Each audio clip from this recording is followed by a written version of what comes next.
огромном поле огромный символ республики. Усы, лапы, хвост сохранены все пропорции. Вот только масштабы увеличены минимум во 100 раз. Хотели, чтобы, все жители порадовались, и был своего рода праздник, подарок к столетию республики. Так, с размахом-то СССР с юбилеем решил поздравить местный предприниматель Азат Мифтахутдинов. Буквально недавно он ударился в растениеводство, приобрел участок, а тут и знаковая дата. Решил сделать цветочный подарок.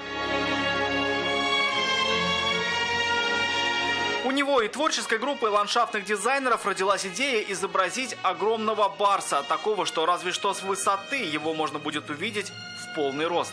Но стоит только спуститься с небес на землю и посмотреть на все это внимательнее, и становится видно, что это огромное поле фацелий, куда как бы вписан барс благородного белого цвета. Барс наш белый, поэтому редька была нашим единственным шансом на успех. Оказалось, эта сельхозкультура прекрасно подходит для декора. Так, цветущая редька и стала телом огромного барса, признается автор проекта Елена Хасанова. Столь масштабные объекты, конечно, я еще не делала.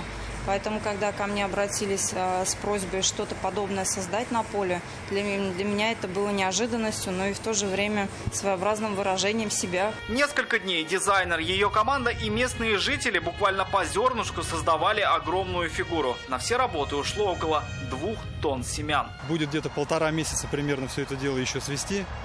То есть от начала где-то до конца сентября примерно. Тот, кто в это время будет пролетать над Зеленодольском, сможет увидеть эту гигантскую фигуру. Ее не упустишь из виду. 85 на 85 метров на площади в 1 гектар. Так, цветочный символ республики можно будет видеть еще минимум 3 недели. Рамиль Шайдуллин, Шадмухаметов, ТНВ, Зеленодольский район.